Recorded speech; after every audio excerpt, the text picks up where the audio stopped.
ಎಲ್ಲರಿಗೂ ಸಂಹಿತಾ ಸವಿರುಚಿ ಯೂಟ್ಯೂಬ್ ಚಾನಲ್ಗೆ ಸ್ವಾಗತ. ಇವತ್ತು ಟೊಮೆಟೊ ಕೆಚಪ್ ಅಥವಾ ಟೊಮೆಟೊ ಸಾಸ್ ಮಾಡೋದು ತೋರಿಸ್ತಾ ಇದ್ದೀನಿ. ತುಂಬ ಚೆನ್ನಾಗಾಗಿದೆ ಮಾತ್ರ ಸಾಸು. ನೀವು ಮಾಡಿ ನೋಡಿದ್ರೆ ನಿಮಗೆ ಗೊತ್ತಾಗುತ್ತೆ ಎಷ್ಟು ಚೆನ್ನಾಗಿರುತ್ತೆ ಮನೆಯಲ್ಲಿ ಮಾಡೋ ಸಾಸು ಅಂತ ಅಂದ್ಬಿಟ್ಟು.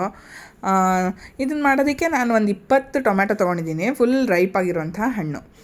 ಅದನ್ನು ಹೀಗೆ ತೊಟ್ಟೆಲ್ಲ ತೆಕ್ಕೊಂಬಿಟ್ಟು ನೀಟಾಗಿ ಹೆಚ್ಕೋಬೇಕು. ಅಂದರೆ ತೀರಾ ಸಣ್ಣದಾಗಿ ಹೆಚ್ಕೋಬೇಡಿ, ಒಂದು 4 ಹೋಳು ಮಾಡಿದ್ರೆ ಸಾಕು. ಆ ಥರ ಮಾಡಿಬಿಟ್ಟು ನೀವು ಒಂದು 2 ದೊಡ್ಡ ಬೌಲಷ್ಟು ಟೊಮೆಟೊ ರೆಡಿಯಾಗಿತ್ತು ನನಗೆ. ಅದನ್ನು ನಾನು ಇಲ್ಲಿ ತೆಗೆದಿಟ್ಕೋತಾ ಇದ್ದೀನಿ. ಏನು ಅಂತಂದರೆ ಹಣ್ಣಾಗಿರೋ ಟೊಮೆಟೊ ತೊಗೊಳ್ಳಿ, ಆಮೇಲೆ ಹಾಳಾಗಿರಬಾರ್ದು. ಎಲ್ಲೂ ಒಂಚೂರೂ ಪೆಟ್ಟಾಗಿರೋದು, ಹಾಳಾಗಿರೋದು, ಹುಳುಕಾಗಿರೋವಂಥದ್ದು ನೀವು ಉಪಯೋಗ್ಸೋಕ್ಕೆ ಹೋಗಬೇಡಿ. ತೊಟ್ಟಿನಂಥದ್ದೆಲ್ಲ ತೆಗೆದುಬಿಟ್ಟು ಮಿಕ್ಕಿದ್ದು ಪಾರ್ಟನ್ನು ಮಾತ್ರ ದೊಡ್ಡ ದೊಡ್ಡ ಹೋಳಾಗಿ ಹೆಚ್ಚಿ ತೆಗೆದಿಟ್ಕೊಳ್ಳಿ. ಹಾಳಾಗಿರೋದು ಅಥವಾ ವಾಸನೆ ಬರ್ತಾ ಇರೋವಂಥ ಟೊಮೆಟೊಯಿಂದ ಟೊಮೆಟೊ ಕೆಚಪ್ ಮಾಡೋಕ್ಕೆ ಹೋಗಬೇಡಿ. ನಮಗೆ ಗೊತ್ತಿಲ್ಲ ಅಂಗಡಿನಲ್ಲಿ ಕೊಂಡು ತರೋವಂಥ ಟೊಮೆಟೊ ಕೆಚಪ್ಪಲ್ಲಿ ಯಾವ್ಯಾವ ಥರದ್ದು ಟೊಮೆಟೊ ಹಾಕಿರ್ತಾರೋ, ಹೇಗಿರುತ್ತೋ ಅನ್ನೋದು. ಆದರೂ ಮಕ್ಕಳಿಗಂತೂ ಅವೆಲ್ಲ ಏನು ಗೊತ್ತಾಗುತ್ತೆ, ಅವ್ರಿಗೆ ಬಾಯಿ ರುಚಿಗೆ ಚೆನ್ನಾಗಿದ್ದರೆ ಸಾಕು ಅಂತ ಅವರು ತಿಂದುಬಿಡ್ತಾರೆ. ಅದ್ರ ಬದಲಿಗೆ ನಾವು ಮನೆಯಲ್ಲೇ ಮಾಡಬಹುದು ಟೊಮೆಟೊ ಕೆಚಪ್ನ. ತುಂಬಾ ಚೆನ್ನಾಗಾಗುತ್ತೆ. ನೀವು ಮಾಡೋ ರೆಸಿಪಿ ನೀವು ಆ ಟ್ರಿಕ್ಸ್ ಒಂಚೂರು ಕಲ್ತ್ಕೊಂಬಿಟ್ರೆ ತುಂಬ ಚೆನ್ನಾಗಿ ಮಾಡ್ಕೊಂಬಿಡ್ಬೋದು. ನಿಜವಾಗ್ಲೂ ಹೇಳ್ತೀನಿ, ಒಂದು ಸರ್ತಿ ಟೊಮೆಟೊ ಕೆಚಪ್ ಮಾಡಿಟ್ರೆ ನೀವು ಒಂದು 6 ತಿಂಗಳಾದರೂ ಇರುತ್ತೆ ಫ್ರಿಜ್ಜಲ್ಲಿ, ತುಂಬ ಚೆನ್ನಾಗೇ ಬಾಳಿಕೆ ಬರುತ್ತೆ. ಇದರಲ್ಲಿ ನಾನು ಟೊಮೆಟೊ 2 ದೊಡ್ಡ ಬಟ್ಲಷ್ಟು ಟೊಮೆಟೊ ಹಾಕಿದ್ದೀನಲ್ವ, ಅದಕ್ಕೆ ಒಂದು 2 ಅಂದರೆ ಸಣ್ಣದೊಂದು ಕಡ್ಡಿ ಎಕ್ಸ್ಟ್ರಾ ಆ್ಯಡ್ ಆಗಿದೆ ಅಷ್ಟೇ, ಲವಂಗ ಹಾಕಿದ್ದೀನಿ. ಆಮೇಲೆ ಒಂದು 2 ಸಣ್ಣ ಪೀಸು ಚಕ್ಕೆ ಹಾಕಿದ್ದೀನಿ. ಆಮೇಲೆ ಒಂದು 5-6 ಗುಂಟೂರು ಮೆಣಸಿನ್ಕಾಯಿ, ಆಮೇಲೆ ಒಂದು 6-8 ಬ್ಯಾಡಗಿ ಮೆಣಸಿನ್ಕಾಯಿ. ಇಷ್ಟನ್ನೇ ನಾನು ಹಾಕಿರೋದು ಇದಕ್ಕೆ. ಮಸಾಲೆ ಅಂತ ಅಂದ್ಬಿಟ್ಟು ನೀವು ಮಸಾಲೆ ಹಾಕಬೇಕು, ಆದರೆ ತೀರಾ ಅತಿ ನೀವು ಚಕ್ಕೆ ಹಾಕಿಬಿಟ್ರೆ ಒಂಥರ ಚಕ್ಕೆದೇ ವಾಸನೆ ಬರುತ್ತೆ. ಆ ಥರ ಮಾಡೋಕ್ಕೆ ಹೋಗಬೇಡಿ. ಸಿಂಪಲ್ ಮೈಲ್ಡಾಗಿ ಮಾಡಿ. ನಿಜವಾಗ್ಲೂ ಅಂಗಡಿಯಿಂದ ತಂದಿದ್ದಕ್ಕಿಂತ ಚೆನ್ನಾಗಾಗುತ್ತೆ. ಟೇಸ್ಟ್ ಮಾತ್ರ ಅಂಗಡಿನಲ್ಲಿ ಮಾಡಿರೋ ಟೇಸ್ಟೇ ಇರುತ್ತೆ. ಅವ್ರೇನು ಅಂತಂದರೆ ಅಜಿನೋಮೋಟೊ ಅದು ಇದು ಎಲ್ಲ ಹಾಕ್ಬಿಡ್ತಾರೆ, ಪ್ರಿಸರ್ವೇಟಿವ್ಸ್ ಹಾಕ್ತಾರೆ. ಸೊ ನಾವು ಅದೆಲ್ಲ ಉಪಯೋಗಿಸ್ದಿಲ್ಲ, ಮನೆಯಲ್ಲೇ ತುಂಬ ಚೆನ್ನಾಗಿ ಮಾಡ್ಬೋದು. ಅದನ್ನೆಲ್ಲ ನಾನು ಇವಾಗ ಇದಕ್ಕೆ ಟೊಮೆಟೊಗೆ ಹಾಕಿದ್ವಲ್ವ ಮಸಾಲೆ, ಅದೆಲ್ಲ ಸಮೇತ ಬೇಯಬೇಕು. ಕೆಲವರು ಏನು ಮಾಡ್ತಾರಪ್ಪ ಅಂತಂದರೆ ಇದಕ್ಕೆ ಈರುಳ್ಳಿನೂ ಹಾಕ್ತಾರೆ. ಕೆಲವರು ಇನ್ನೊಂದೇನು ಅಂದರೆ ಬೆಳ್ಳುಳ್ಳಿ, ಈರುಳ್ಳಿ ಎಲ್ಲ ಹಾಕ್ತಾರೆ. ಆಮೇಲೆ ಈ ಮಸಾಲೆಗಳು ಹಾಕಿದ್ನಲ್ಲ ನಾನು, ಚಕ್ಕೆ ಲವಂಗನ, ಅದನ್ನು ಜಾಸ್ತಿ ಹಾಕ್ತಾರೆ. ಜಾಸ್ತಿ ಹಾಕೋಕ್ಕೆ ಹೋಗಬೇಡಿ ನೀವು, ಸ್ವಲ್ಪನೇ ಹಾಕಿ, ಆವಾಗ ತುಂಬ ಟೇಸ್ಟಿಯಾಗುತ್ತೆ. ಆಮೇಲೆ ಮೆಣಸಿನ್ಕಾಯಿ ಇದು ಎಲ್ಲದನ್ನೂ ಡೈರೆಕ್ಟಾಗೆ ಹಾಕ್ಕೋಬಹುದು. ಕೆಲವರು ಅದನ್ನು ಒಂದು ಪೊಟ್ನ ಥರ ಕಟ್ಟಿಬಿಟ್ಟು ಅದನ್ನು ಇದರೊಳಗೆ ಬೇಯಿಸಿ ಮತ್ತು ಅದನ್ನು ರುಬ್ಬಿ ಬೇಯಿಸುವಾಗ ತಿರ್ಗಾ ಅದನ್ನು ಹಾಕಿ ಎಲ್ಲ ಮಾಡ್ತಾರೆ. ಆ್ಯಕ್ಚುಲಿ ನನಗೆ ಅದರದ್ದು ಅವಶ್ಯಕತೆ ಕಾಣಿಸಲ್ಲ. ಯಾಕಪ್ಪ ಅಂತಂದರೆ ಇವಾಗ ನಾವು ಈ ಥರ ಬೇಯಿಸ್ಬಿಟ್ಟು ಫುಲ್ ತಣ್ಣಗೆ ಮಾಡ್ತೀವಲ್ವ, ತಣ್ಣಗೆ ಮಾಡಿಬಿಟ್ಟು ಅದನ್ನು ರುಬ್ತೀವಲ್ವ, ಹೇಗೂ ರುಬ್ಬಿದಾಗ ನಾವು ಬೇರೆ ಚಟ್ನಿ ಎಲ್ಲ ಹೇಗೆ ರುಬ್ತೀವೋ ಆ ಥರ ಅದೂ ಪೇಸ್ಟಾಗಿ ಹೋಗುತ್ತೆ. ಸೊ ಅಷ್ಟೊಂದು ನಾವು ಜಾಸ್ತಿ ಮಸಾಲೆ ಹಾಕಿಲ್ವಲ್ಲ, ಹಾಗಾಗಿ ಡೈರೆಕ್ಟಾಗೆ ಹಾಕ್ಕೊಂಡು ಅದನ್ನು ನೀವು ಮಾಡ್ಕೊಂಬಿಡ್ಬೋದು. ಏನಪ್ಪ ಅಂತಂದರೆ ಇವಾಗ ಇದೆಲ್ಲ ಬೆಂದಿರುತ್ತಲ್ವ, ಚೆನ್ನಾಗಿ ಮಶಿಯಾಗಿ ಬೇಯಬೇಕು. ಮೆಣಸಿನ್ಕಾಯಿ ಸಹ ತುಂಬ ಚೆನ್ನಾಗಿ ಗ್ರೈಂಡ್ ಆಗಬೇಕು. ಅಲ್ಲಿವರೆಗೂ ಅದು ಗ್ರೈಂಡ್ ಆಗೋ ತನಕ, ಅಂದರೆ ತುಂಬ ಸಾಫ್ಟ್ ಆಗೋವರೆಗೂ ಚೆನ್ನಾಗಿ ಬೇಯಿಸಿದ ಮೇಲಿಂದ ನೀವು ಅದನ್ನು ಫುಲ್ ತಣ್ಣಗೆ ಮಾಡಿಬಿಟ್ಟು ಅದಾದಮೇಲೆ ಈ ಥರ ಒಂದು ಜರಡಿನಲ್ಲಿ ನೀವು ಜಾಲಿಸ್ಕೋಬೇಕು. ಅಂತಂದರೆ ದಪ್ಪ ಬೀಜಗಳಿರುತ್ತಲ್ವ, ಟೊಮೆಟೊ ಬೀಜ ಆಗಲಿ ಅಥವಾ ಮೆಣಸಿನ್ಕಾಯಿ ಬೀಜ ಆಗಲಿ ಅಥವಾ ಆ ಥರದ್ದೆಲ್ಲ ಇರೋವಂಥದ್ದು ನಾವು ತೆಗೆದುಬಿಡಬೇಕು. ಕೆಚಪ್ ಅಂದರೆ ಸ್ಮೂತ್ ಪೇಸ್ಟ್ ಇರಬೇಕಲ್ವ, ಹಾಗಾಗಿ ನಾವು ಅದೆಲ್ಲ ಎಕ್ಸ್ಟ್ರಾ ಎಲ್ಲ ತೆಗೆದುಬಿಟ್ಟು ಈ ಸ್ಟ್ರೈನ್ ಮಾಡಿರೋದನ್ನ ನಾವು ತಿರ್ಗಾ ಇನ್ನೊಂದು ರೌಂಡು ಮಿಕ್ಸಿ ಮಾಡ್ಕೊತೀವಲ್ವ, ಅದ್ರ ಜೊತೆ ಸೇರಿಸ್ಕೊಂಡು ಅದನ್ನು ಮತ್ತೆ ಗ್ರೈಂಡ್ ಮಾಡ್ಕೋಬೋದು. ಏನೂ ತೊಂದರೆ ಆಗೋಲ್ಲ. ಆ್ಯಕ್ಚುಲಿ ಏನು ಗೊತ್ತಾ, ಇದರಲ್ಲೂ ಇನ್ನೂ ಅಂಶ ಬರೋದಿರುತ್ತೆ. ನಾವು ಹಾಗೆ ಬಿಸಾಕೋದು ಬೇಡ. ಇದನ್ನು ನಾವು ಇನ್ನೂ ಒಂದು ರೌಂಡು ಮಿಕ್ಸಿಗೆ ಹಾಕ್ತೀವಲ್ವ, ಅದ್ರ ಜೊತೆಗೆ ಸೇರಿಸ್ಕೊಳ್ಳೋಣ. ನನಗೆ ಟೋಟಲಾಗಿ ಇವಾಗ 1 ಸರ್ತಿ ಆಯ್ತಲ್ವ, ಈ ಥರ ನಾನು 3-4 ಸರ್ತಿ ಮಾಡಬೇಕಾಗಿ ಬಂತು ಮಿಕ್ಸಿನಲ್ಲಿ. ನಿಮ್ಮ ಹತ್ರ ಹ್ಯಾಂಡ್ ಬ್ಲೆಂಡರು ಅಥವಾ ಇದಿದೆ ಅಂತಂದರೆ ನೀವು ಅದರಲ್ಲಿ ಆರಾಮಾಗಿ ಮಾಡ್ಕೊಂಬಿಡ್ಬೋದು. ಆವಾಗ ಮತ್ತೆ ನೀವು ಸ್ಟ್ರೈನ್ ಮಾಡಲೇಬೇಕು. ಸ್ಟ್ರೈನ್ ಮಾಡ್ದಿರ ಮಾಡೋಕ್ಕೆ ಹೋಗಬೇಡಿ. ಹಾಗೆ ಮಾಡಿದ್ರೆ ಅದು ಚೆನ್ನಾಗಿರಲ್ಲ. ಏನು ಅಂದರೆ ಟೊಮೆಟೊ ತೊಕ್ಕ ಥರನೋ ಆ ಥರ ಆಗಿಬಿಡುತ್ತೆ. ನೀವು ಜಾಲಿಸ್ಬಿಟ್ಟು ಇದರಲ್ಲಿ ಜರಡಿನಲ್ಲಿ ನೀವು ಸ್ಟ್ರೈನ್ ಮಾಡ್ಕೊಳ್ಳೇಬೇಕಾಗತ್ತೆ. ಈ ಪ್ರೊಸೀಜರ್ ಸ್ವಲ್ಪ ನಿಮಗೆ ಟೈಮ್ ಕನ್ಸ್ಯೂಮಿಂಗು, ಮತ್ತು ನಿಮಗೆ ಮಾಡೋಕ್ಕೆ ಸ್ವಲ್ಪ ಪೇಷನ್ಸ್ ಬೇಕಾಗತ್ತೆ. ಆದರೆ ನೀವು ಇದನ್ನೇನು ಗೊತ್ತಾ, ಒಂದು 2 hours ಟೈಮ್ ತೆಗೆದಿಟ್ಕೊಂಡಿದ್ದೀರಾ ಅಂದ್ಕೊಳ್ಳಿ. ಹೇಗೋ ಎಲ್ಲಿಂದನಾರು ಹೆಂಗನ ಸ್ವಲ್ಪ ಫ್ರೀ ಮಾಡಿಕೊಂಡು ಇದೊಂದು ನೀವು ಮನೆಯಲ್ಲಿ ಮಾಡಿಟ್ರೆ ಮಕ್ಕಳು ತುಂಬ ಇಷ್ಟಪಟ್ಟು ತಿಂತಾರೆ. ನಿಮಗೆ ಆಚೆಯಿಂದ ತಂದು ಕೊಡೋದಕ್ಕೆ ಯಾರಿಗೆ ಆದ್ರೂ ಅಯ್ಯೋ ಏನೇನು ಹಾಕಿರ್ತಾರೋ ಇಷ್ಟೊಂದು ಕೆಚಪ್ ತಿಂತಾರಲ್ಲಪ್ಪ ಮಕ್ಕಳು ಅಂತ ಅನಿಸುತ್ತೆ. ಬಟ್ ಮನೆಯಲ್ಲಿ ಮಾಡೋದ್ರಿಂದ ನಮಗೆ ಗೊತ್ತಿರುತ್ತೆ ಏನೇನು ಹಾಕಿದ್ದೀವಿ ಅನ್ನೋದು. ಹಾಗಾಗಿ ಮಕ್ಕಳಿಗೆ ಕೊಡೋದಕ್ಕೆ ನಮಗೆ ಭಯ ಆಗಲ್ಲ, ಆರೋಗ್ಯದಲ್ಲೂ ಏನೂ ತೊಂದರೆ ಆಗಲ್ಲ. ಹಾಗಂತ ಏನು ಒಂದೇ ದಿನ ಇಷ್ಟೂ ಏನು ತಿನ್ನಬೇಕಾಗಿಲ್ಲ. ಒಂದು 2-3 ಸ್ಪೂನು ನೀವು ಒಂದು ಸತಿಗೆ ಆ ಥರ ಕೊಡೋದ್ರಲ್ಲಿ ಏನೂ ತಪ್ಪಿಲ್ಲ. ತುಂಬ ಚೆನ್ನಾಗಾಗುತ್ತೆ ಮಾತ್ರ. ಮನೆಯಲ್ಲೇ ನೀವು ಟೊಮೆಟೊ ಕೆಚಪ್ನ ಆರಾಮಾಗಿ ಮಾಡ್ಕೊಂಬಿಡ್ಬೋದು. ಹೇಗೆ ಬರುತ್ತಪ್ಪ ಹದ ಹೇಗಾಗುತ್ತಪ್ಪ ಏನಪ್ಪ ಅಂತೆಲ್ಲ ಏನು ಯೋಚನೆ ಮಾಡೋಕ್ಕೆ ಹೋಗಬೇಡಿ. ಮಾಡುವಾಗ ಫಸ್ಟ್ ಟೈಮ್ ಮಾಡ್ತಾಯಿದ್ದೀರಾ ಅಂದರೆ ಸ್ವಲ್ಪ ಕ್ವಾಂಟಿಟಿ ಮಾಡಿ, ಆಮೇಲೆ ನಿಮ್ಗೆ ಬೇಕಾದಷ್ಟನ್ನು ನೀವು ಮಾಡಿ ಫ್ರಿಜ್ಜಲ್ಲಿ ತೆಗೆದಿಟ್ಕೊತೀರಂತೆ.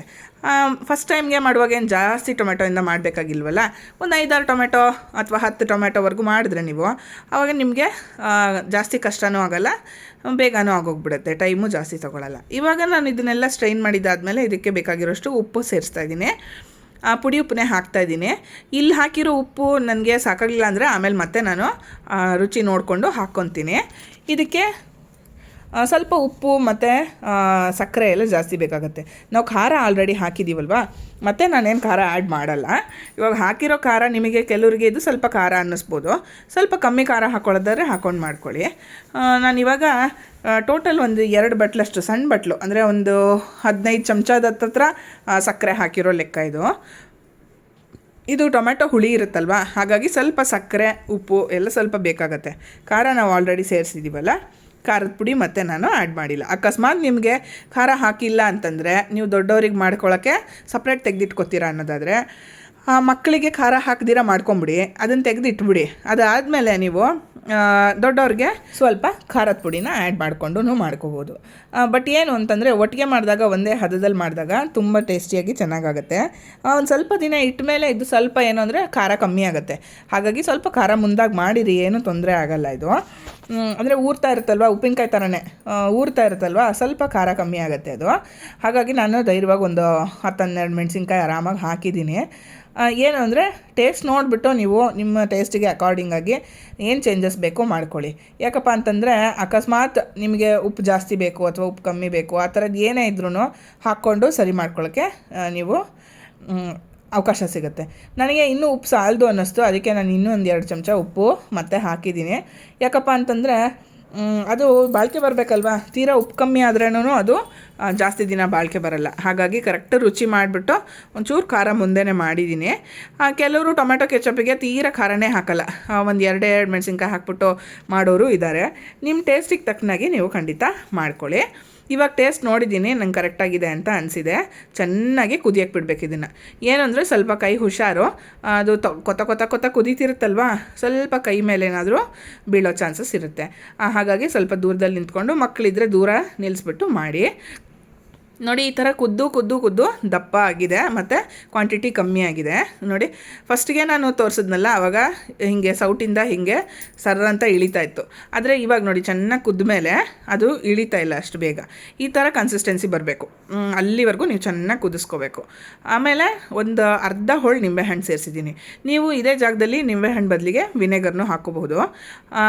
ನಾನು ವಿನೆಗರ್ ಬಳಸಿಲ್ಲ, ನನಗೆ ಅಷ್ಟು ಪರಿಚಯ ಇಲ್ಲ. ನನಗೇನು ಅಂದರೆ ಈ ಚೈನೀಸ್ ಸಾಸಸ್ ಎಲ್ಲ ನಂಗೆ ಅಷ್ಟು ಇಷ್ಟ ಆಗಲ್ಲ. ಹಾಗಾಗಿ ಮನೆಯಲ್ಲೇ ಮಾಡಿರೋ ಇದರಲ್ಲಿ ನಾನು ಇಷ್ಟಪಡ್ತೀನಿ.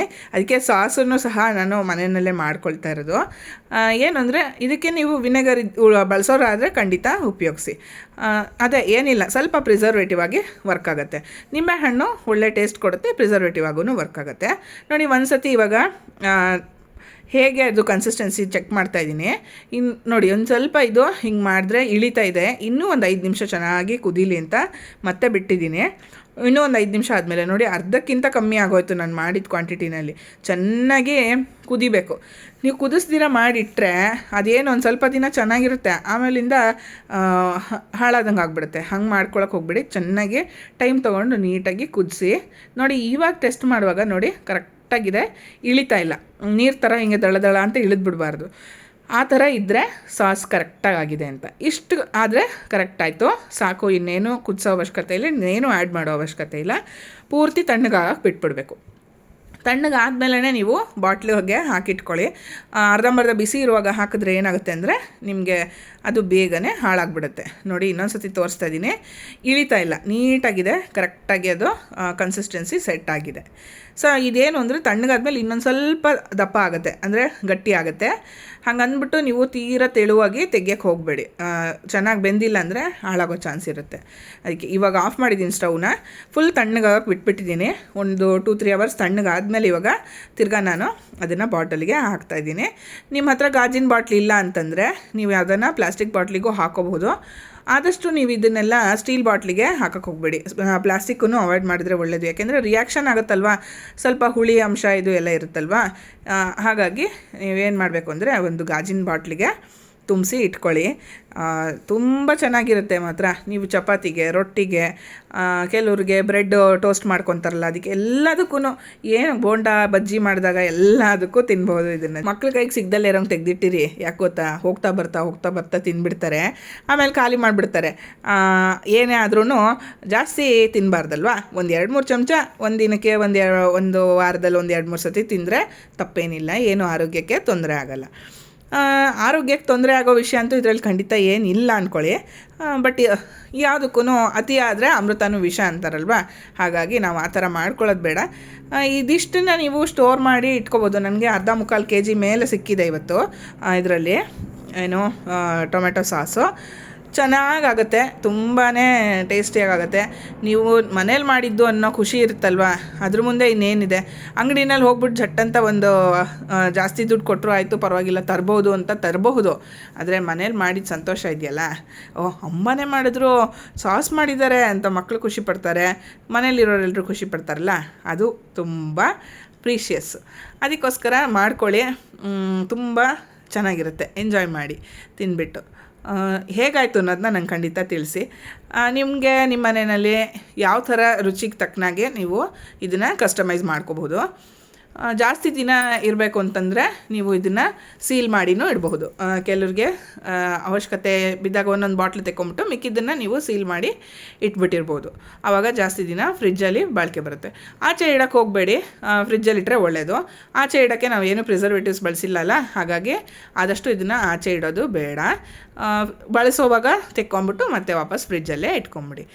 ಇದರಲ್ಲೇನು ಅಂದರೆ ನಾನು ಒಂದೇ ಒಂದು ಹನಿನೂ ನೀರಿನಂಶ ಸೇರಿಸಿಲ್ಲ. ಫಸ್ಟಿಂದನೂ ನೀವು ರೆಸಿಪಿ ನೋಡಿದಾಗ ಗೊತ್ತಾಗಿರುತ್ತೆ, ಇದಕ್ಕೆ ನೀರು ಹಾಕೋ ಅವಶ್ಯಕತೆ ಇಲ್ಲ. ಬರೀ ಟೊಮೆಟೊಲಿರುವಂಥ ರಸದಲ್ಲೇ ಮಾಡುವಂಥ ಟೊಮೆಟೊ ಕೆಚಪ್ಪು ತುಂಬ ಚೆನ್ನಾಗಾಗುತ್ತೆ. ನೋಡಿ ಲಾಸ್ಟಲ್ಲಿ ಕನ್ಸಿಸ್ಟೆನ್ಸಿ ನೋಡಿ, ಇನ್ನೊಂದು ಸ್ವಲ್ಪ ಥಿಕ್ಕಾಗಿ ಪರ್ಫೆಕ್ಟಾಗಿದೆ, ತುಂಬ ರುಚಿಯಾಗಿದೆ. ನೀವು ಖಂಡಿತ ಮಾಡಿ ನೋಡಲೇಬೇಕು. ನಾನಂತೂ ತುಂಬ ರೆಕಮೆಂಡ್ ಮಾಡ್ತೀನಿ. ಈ ಥರ ಸಾಸು, ಜಾಮು ಎಲ್ಲ ಮನೆಯಲ್ಲೇ ಮಾಡ್ಕೊಳ್ಳೋದು ಅದು ಬೇರೆಯೇ ಸಂತೋಷ ಅಲ್ವಾ.